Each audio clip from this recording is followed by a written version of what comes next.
What is up, everyone? Welcome back to the Hum Baby Baseball channel. This is Eric. We got breaking news. Breaking unexpected news.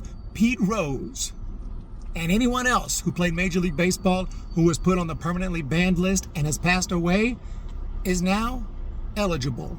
They have served their sentence, their life sentence, and if they've passed away, they are off the banned list and eligible for the Hall of Fame. A lot of people are a little bit pissed off about this because it feels kind of wrong to wait for a guy to die and then say, okay, now you can be in the Hall of Fame, and they're never alive to enjoy it. So not just Pete Rose, also the other main player is going to be Shoeless Joe Jackson, and also any other player. There were some good players on that 1919 White Sox team. Eddie Seacott, you have Buck Weaver. So all of those guys will now be eligible for the Hall of Fame. And yeah, people are mad because it feels like, oh, because Pete Rose is dead now, we're going to do this. You know, let them get in while they're alive to enjoy it. And the purpose of the banned list, banned for life, the way I look at it. Banned for life is so that you can't play, participate, manage, coach. You can't be involved. You can't even be a scout, front office, exec, spring training, assistant, none of that. You cannot put on a uniform in an official capacity anymore. And that's the point of the banned list, because you bet on the game. The Cardinals sin, so you're out for life. But it shouldn't, to me, and originally it didn't stop players from getting in the Hall of Fame. Technically, the Hall of Fame made that rule for Pete Rose. They said now if a player's banned, they're also ineligible for the Hall of Fame. And so for me, the Hall of Fame should make a ruling like, if you're banned for life, if you get banned from baseball, it's okay, such and such 10 years, 20-year ban from the Hall of Fame before you can be on a ballot or something. So at least they have a chance in their lifetime. Because getting in the Hall of Fame is not going to affect the integrity of the game. Pete Rose is not going to be able to do anything with that, except he's going to be able to give a speech and get a plaque, and he's deserving of it. He's the hit king.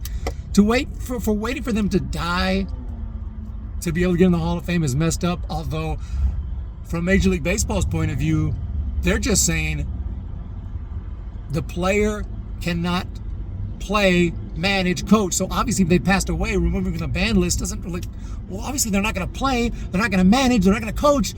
They're dead. So what does that do? It doesn't really mean anything, except for now it's satisfying the Hall of Fame, who can now say, oh, now you're eligible to be on a ballot. So I think the Hall of Fame needs to be the one to alter the rules here and allow somebody a shot to get in, even if they've been banned for life, and let the voters decide.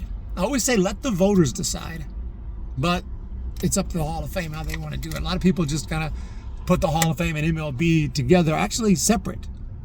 And it was the Hall of Fame that decided Pete Rose was going to be ineligible for life because he was banned for life.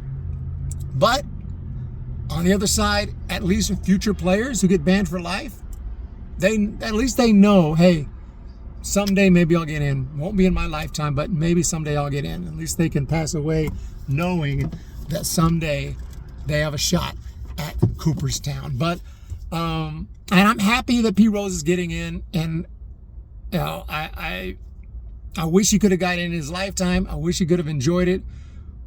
And it just feels, something feels off about it. Like, oh, when they're dead, then we can lift the ban and they'll be eligible for the Hall of Fame. But like I said, from MLB's point of view, it kind of makes sense. They're like, well, if they're dead, they can't. If they're dead, they can't play, they can't manage, they can't coach. So what difference does it make lifting the ban? All it does is, from MLB's point of view, it gives them a chance to get in the Hall of Fame.